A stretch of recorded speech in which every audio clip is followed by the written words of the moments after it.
Hi, everyone. I am Kathryn Neugent, and I am a research associate at Lowell Observatory and also a PhD candidate at the University of Washington, where I work with Dr. Emily Levesque on red supergiants. And a few months ago, at kind of the start of this, I gave a talk on some of my research work looking at red supergiant B star binaries, which is what I'm doing for my thesis. But I'm back again to talk about some other research that I've been working on. And this is stuff that I did primarily before I started my PhD at the University of Washington with Phil Massey at here at Lowell Observatory. So I thought I would talk about Wolf-Rayet stars, which are pretty exciting stars that have three main physical properties, which I have listed in their title. They're hot, massive, and luminous. So first, I want to give you a little sense of just how hot, massive, and luminous they really are before I talk a little more about their evolution and why they're important and the research in particular that I do with them. So here we go.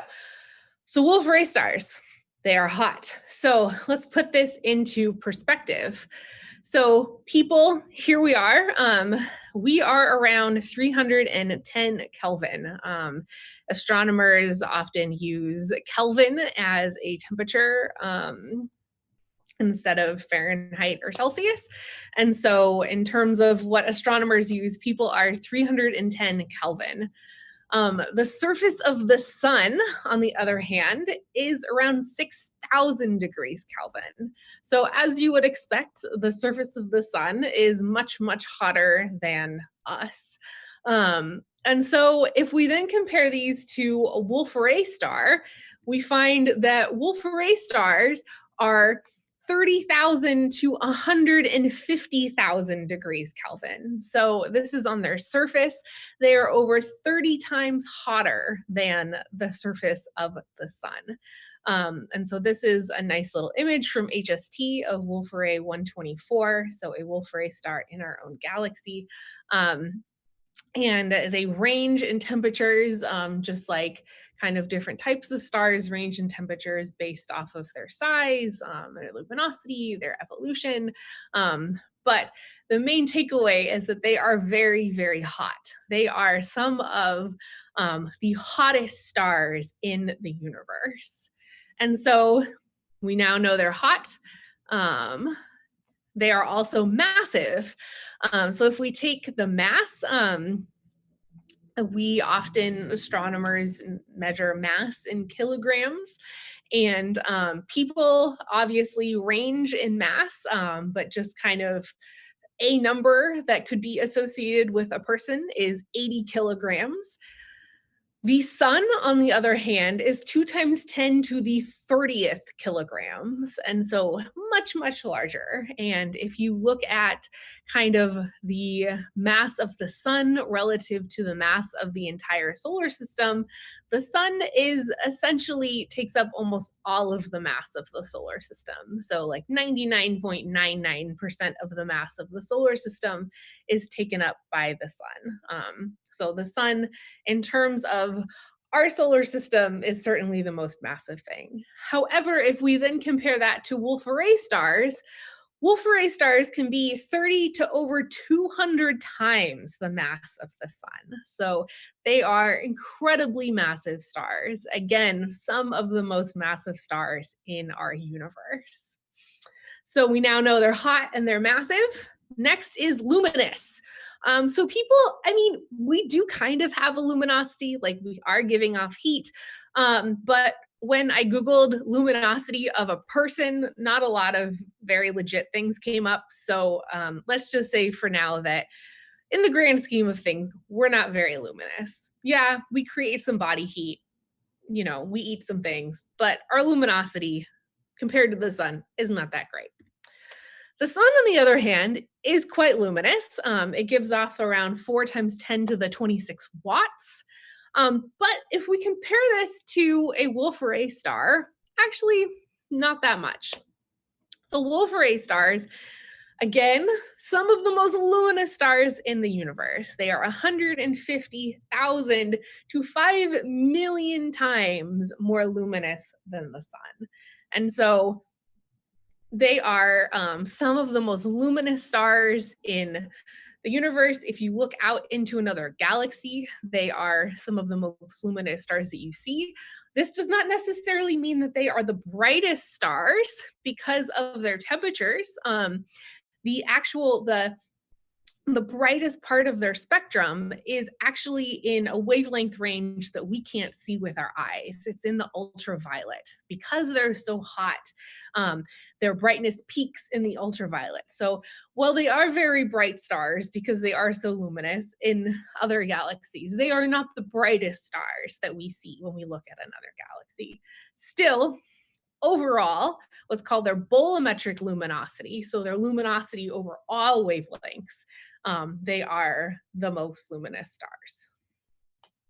So we can put this on what's called a Hertzsprung-Russell diagram, an HR diagram, where we have the surface temperature of stars in degrees Kelvin on the x-axis.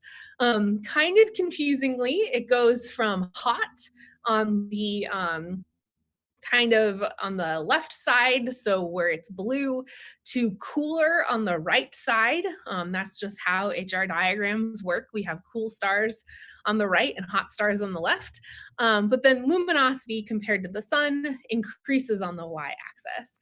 And so to put things in perspective, here is where the sun is. It's this little yellow circle.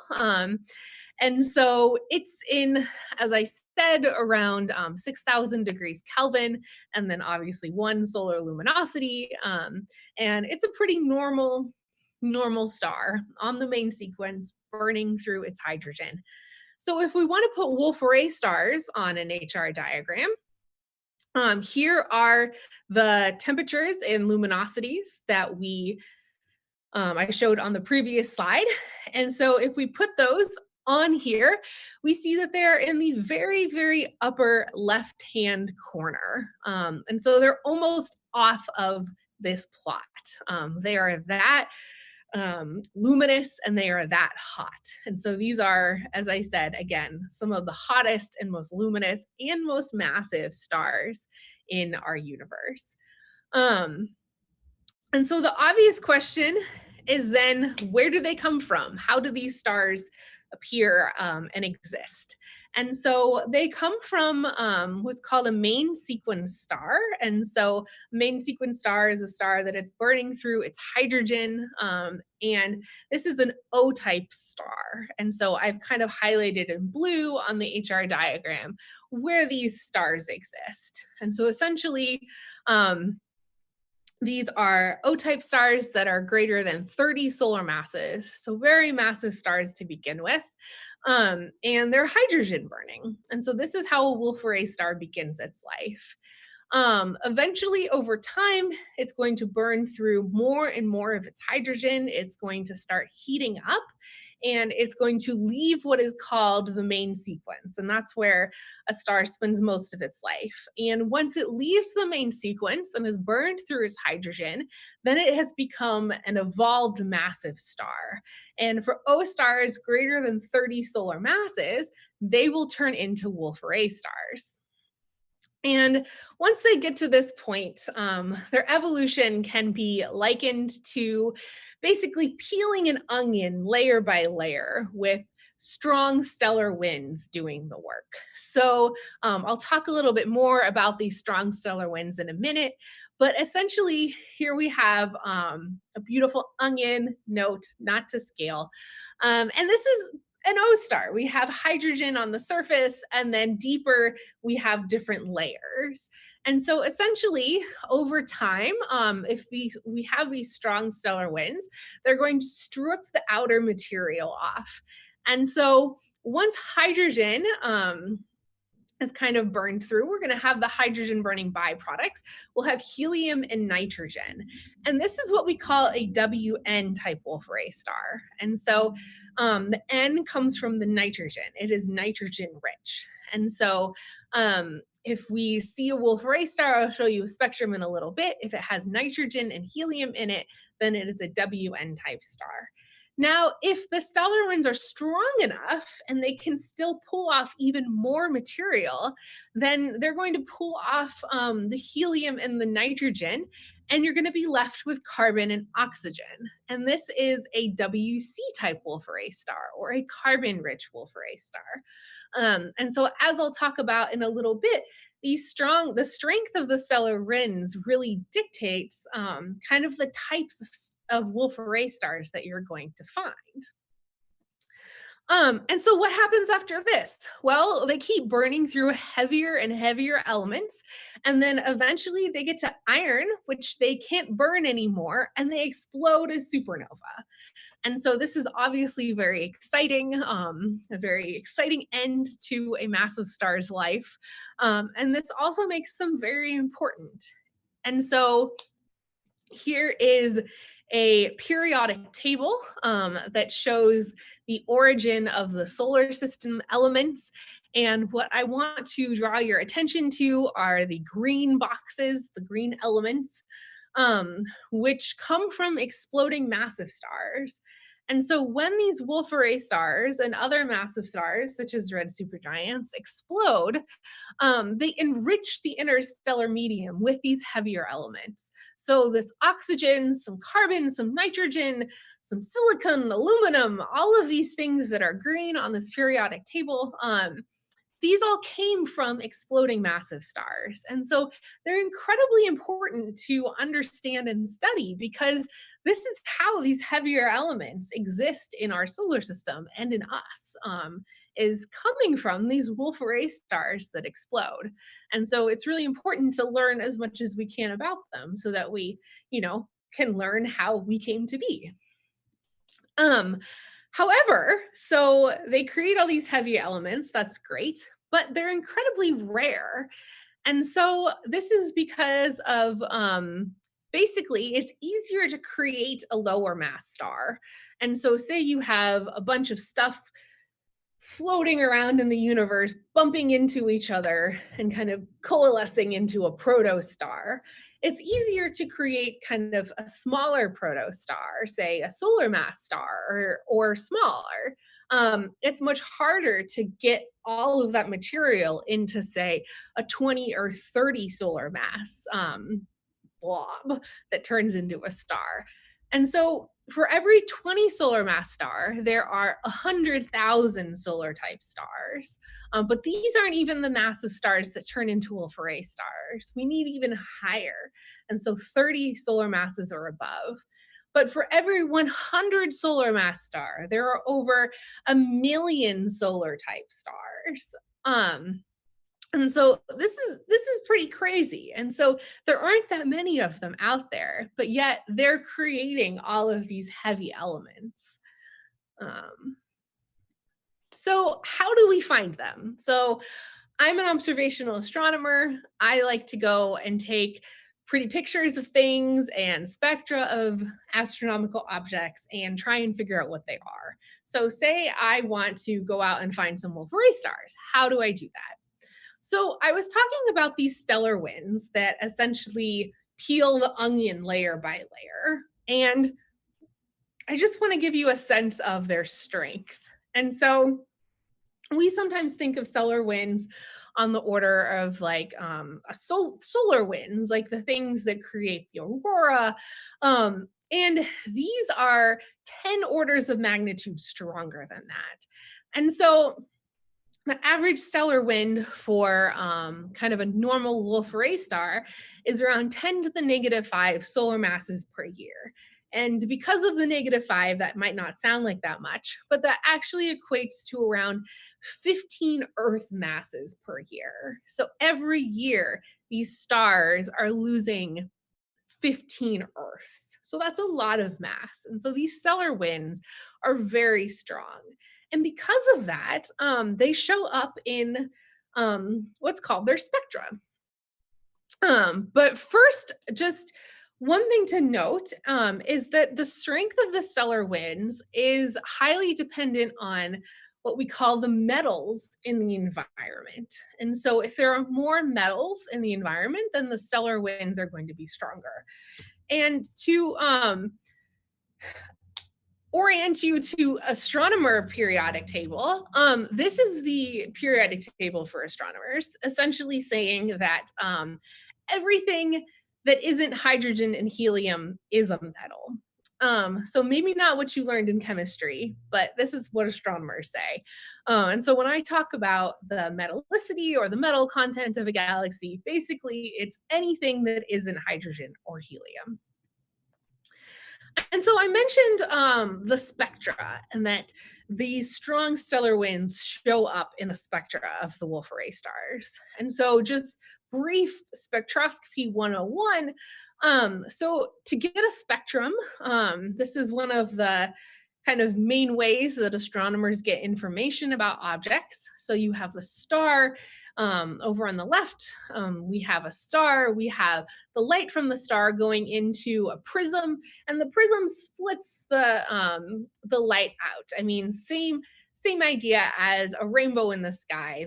The sun's light is going through the raindrops, and they're acting as a prism and spreading the light out into the sky. And so we see the light kind of differentiated into different parts.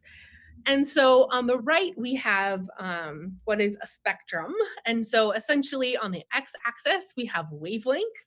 And so we have bluer light on the left side and redder light on the right side. And then on the y-axis, we have flux, which is essentially the brightness. And so we can see that for this type of star, the brightness changes with wavelength. And then there are these lines, these absorption lines that have been labeled that tell you what different elements are within the stars. And so this tells you the chemical makeup of the star, the different metals or the hydrogen and helium. And so we can look at a spectrum of a Wolf-Rayet star. And so this is the spectrum of a WN4.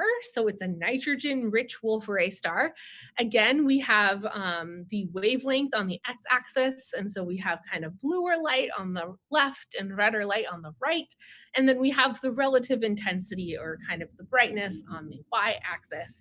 And what I want to draw your attention to is kind of all of these, the fact that all of these lines are what are called emission lines. They're going up instead of down, and they're also very broad. If you look at kind of the amount of wavelength space they take up, they take up a lot. Some lines, absorption lines, take up like, an angstrom or two in wavelength space, and these are on the order of almost hundreds.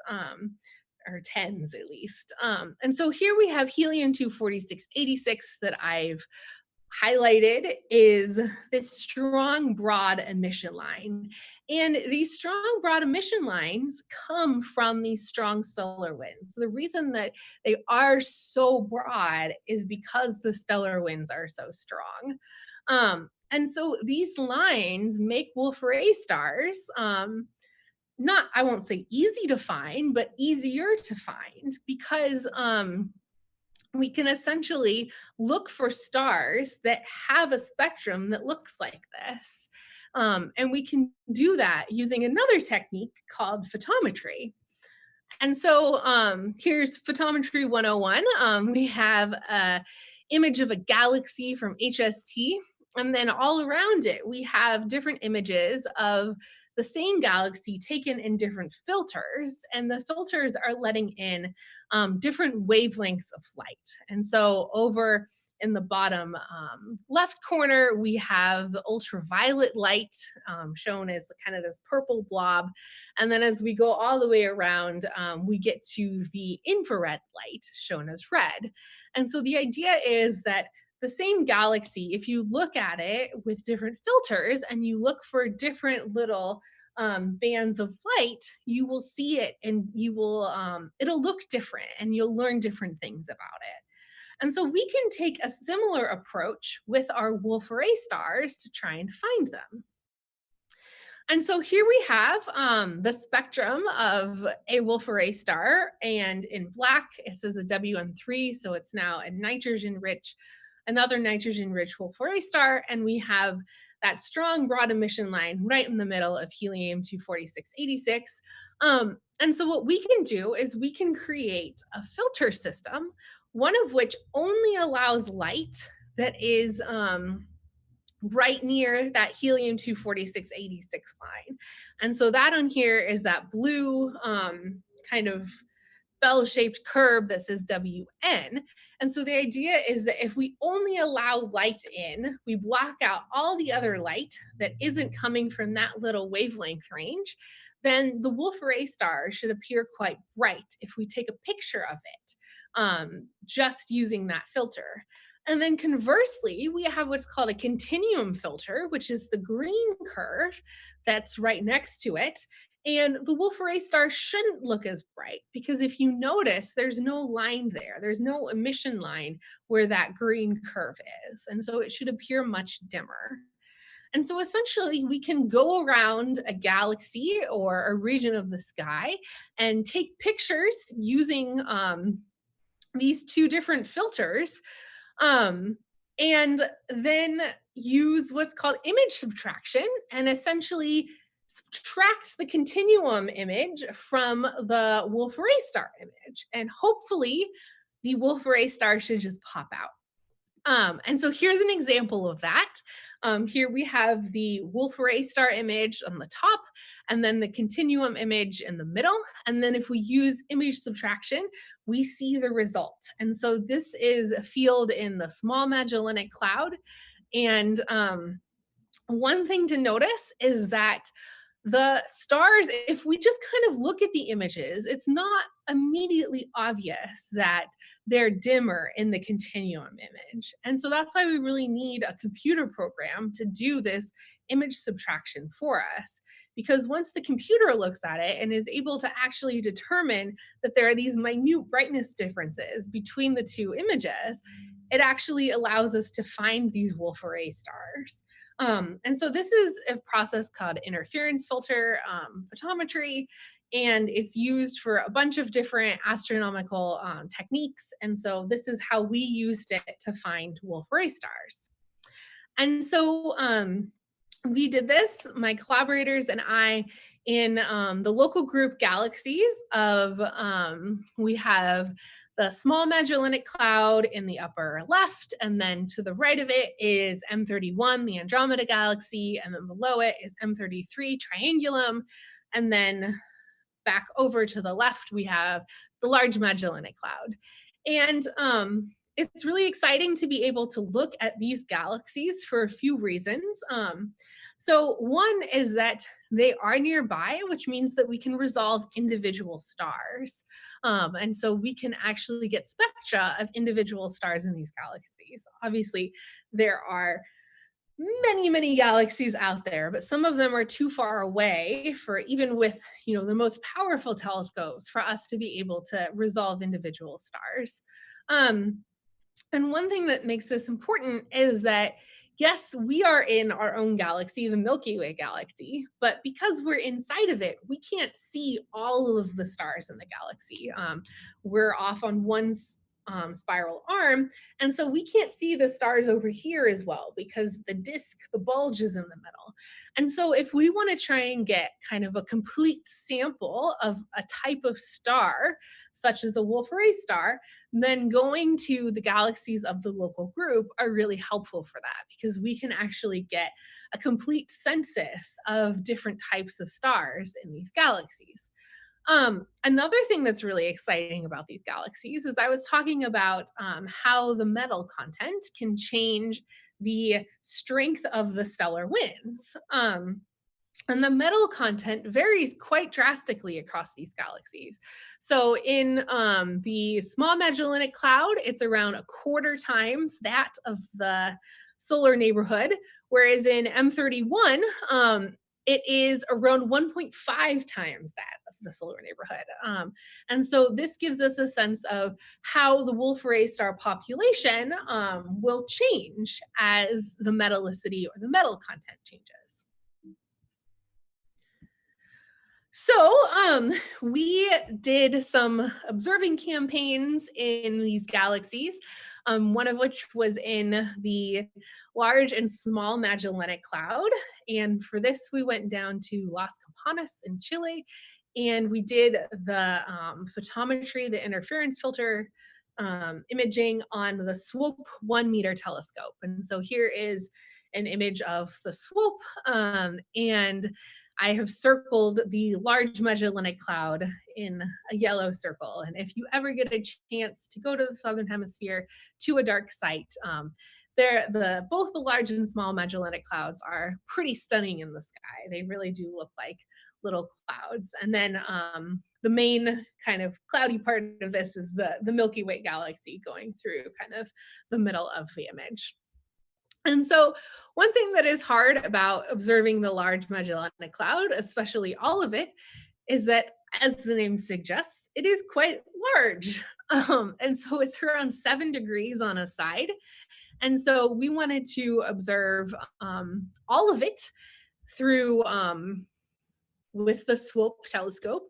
And this ended up being around 175 fields in the LMC and 150 in the Small Magellanic Clouds. And at the end of the day, that worked out to about 30 nights of observing. And this is a lot, even for astronomers, even just to get 30 nights, even on one telescope. And so this got spread out over, I think, 4 years of observing. But as of a couple years ago, we finished the observing campaign, and we came up with a bunch of candidate Wolf-Rayet stars. And then we went to the Magellan telescopes, also down at Las Campanas, to spectroscopically confirm them, so to get spectra of all of these candidates. And here we have a beautiful image taken by Yuri that shows the Milky Way perfectly positioned over Magellan telescopes. And then you can see the Large and Small Magellanic Clouds just kind of peeping out in the center. We did something similar for the Andromeda M31 and Triangulum M33 galaxies, and we did our spectroscopic follow-up using the MMT telescope down near Tucson, Arizona. And so here is a pretty picture of the MMT that I took with the Milky Way right beside it. And so in the end of this kind of observing campaign, we feel pretty confident on the fact that we have found a complete population of Wolf-Rayet stars within these galaxies. The Small Magellanic Cloud, as I said, is small, and so there's only 12. It's also, as I said, has a lower metallicity, and so it is harder for these Wolf-Rayet stars to form, and so the number 12, while low, is expected. In both the Large Magellanic Cloud and M31, they both have around 150, and then M33 has around 200 Wolf-Rayet stars. And we believe that these numbers, we may have missed a few here and there. That's something that we're obviously still looking into, but we believe that they are, for the most part, complete. However, this isn't really the most exciting part. Kind of the more interesting part is going back to this idea of how the evolution of a Wolf-Rayet star is and how it forms. And so this idea of these strong stellar winds, and that you need stronger and stronger stellar winds to get this O star to eventually evolve into a WC type Wolf-Rayet star. And so it kind of follows that if there are more metals in the environment, which create stronger stellar winds, then you're going to have a higher ratio of WC to WN stars. So basically, if the stellar winds are strong enough, it can strip off enough material to get you to a carbon-rich Wolf-Rayet star. And so we can make the plot, basically. On the x-axis, we have how astronomers define metallicity, which is confusing and quite horrible, as are many things that astronomers define. So let's just rewrite that to say metal content. We have less on the x-axis and more on the y-axis. And then, or more as we increase in x, and on the y-axis, we have the WC to WN ratio. And so the little red dots are all of our observations that we've now made over the course of the last couple of years. And then the dotted lines are model predictions. And there's a lot going on in here. What I want you to take away is that, as we would expect, as the metal content of the galaxy or the environment increases, so does the WC to WN ratio. And so as these stellar winds become stronger, as they are in different metallicity environments, you're able to produce more WC stars. And so in summary, Wolf-Rayet stars are hot, massive, and luminous. This is kind of their three main physical properties. They're rare, whoops, but they produce the heavier elements that make up us. And so we come from a lot of what is made up, makes up us as people, is what comes from these exploding massive stars. There are two types. There's nitrogen rich and carbon rich, and the relative number of these types of Wolf-Rayet stars changes with the metal content of the galaxy. And they can be used to learn more about the composition of distant galaxies. And so if we get a better sense of the WC to WN ratio in a galaxy, that can help us learn more about the metallicity and the metal content of these galaxies. So thank you so much. I also want to thank my two main Wolf-Rayet collaborators, Phil Massey and Nydia Morell. Many other people have helped me along the way. John Hillier helped with much of the modeling work. Nydia Morell helps us with all of the observing down in wonderful Magellan, and Phil Massey has been my collaborator for the last decade plus. So please, I see one question in my chat window. There is a little bit of delay, but please ask any questions you have in the YouTube chat. And once I get them here in my chat window, I will happily answer them. Also, if you're interested in learning more about massive stars, or I don't know, any other random stuff I post on Twitter, a lot of stuff about being a PhD student and kind of academia, then please feel free to follow me on Twitter. And while I wait for more questions to come in, I do have one that so far that says, because of the stellar winds, do all Wolf-Rayet stars have a nebula? So there was actually like a paper that came out about this a couple of days ago that I haven't fully read yet. I believe the conclusion was yes, is that they do have a nebula. I think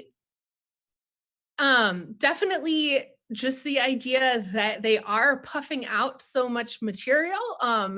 They are very dusty. I mean, so I showed that image of Wolf-Rayet 124 that is kind of this classic case of this beautiful Wolf-Rayet star with this beautiful nebula around it. They don't all look like that. I think that's a very extreme case to see something, especially in the visible.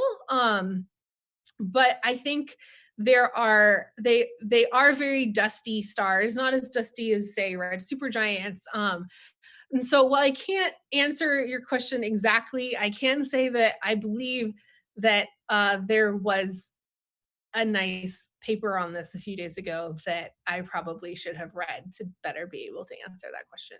But yeah, that's the best I'm going to do for now. Let's see. Okay, so a few more questions. When they go supernova, do they typically form a stellar-sized black hole? I do believe that they are of high enough mass that they form a black hole. I don't know exactly the size of it, but they are, you know, they are massive enough that they do form black holes. And um Phil Massey, nice, thanks. Hi Phil, excellent talk. What galaxy would you like to know the WC to WN ratio for next? Great question, leading question. So Phil and I are currently working on finding the WC to WN ratio of this galaxy IC10. um, IC10 is really exciting because it it's a starburst galaxy, and its star formation rate is not exactly what you would expect. It's a little different, and it has a much higher number of Wolf-Rayet stars than you would expect given its metallicity. And so it's kind of like the odd one out. If you put it on the graph that I showed, it doesn't really exactly follow the line. And so the question is this kind of an observational issue because we haven't found enough Wolf-Rayet stars, or is this, you know, some weird thing going on with the galaxy? So that's a project that we're currently working on.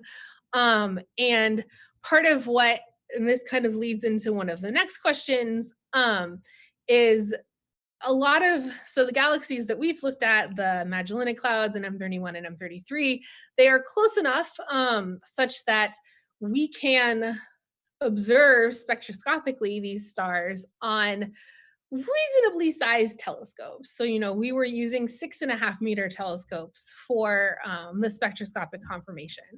And even when we get to IC10, we really need a little bit larger. So for IC10, we really need Gemini, which is an 8-meter. And getting time on a bigger telescope is harder.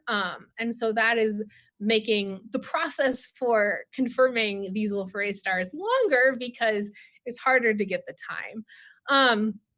And so another question that I have is, what's the most distant galaxy you can conduct a survey like this? So you can certainly find Wolf-Rayet stars in much more distant galaxies. M101 has a bunch of known Wolf-Rayet stars, but the problem is that the WNs in particular, the lines, even though they are strong and broad, they become harder and harder to find compared to the WCs, whose lines are stronger and broader. And so it's relatively easy to find a bunch of WNs, these carbon-rich Wolf-Rayet stars in a galaxy, and you might find a bunch of WCs. Easy to find WCs, harder to find WNs in a galaxy.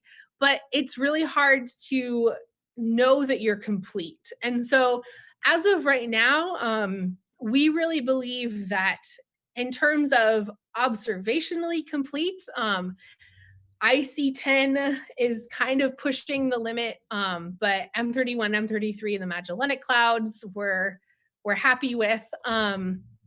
Once you get out to kind of the distance of M101, you have to do some statistics, because I don't think we're at the point with our telescopes and our setup right now where we can detect even the faintest blind WN. So at that point, it's more, well, we've detected this much, and based off of how many we have found, what do we extrapolate to believe you know, our other ones out there? And so really we're limited to the galaxies that are very close to us at this point. And over time, as telescopes get bigger and as we get a better sense of kind of star formation rates and theory and stuff, hopefully we'll be able to get better at doing these predictions for surveys like this. Another one, are all stars above a threshold mass classified as Wolf-Rayet stars, or there are more rules for classifying them? Yeah, so essentially all evolved massive stars above 30 solar masses will go through a Wolf-Rayet phase. There are other types of stars above 30 solar masses that exist that aren't Wolf-Rayet stars. And so it's not necessarily the mass. The main way to classify them is from their spectra. You really need a spectrum to see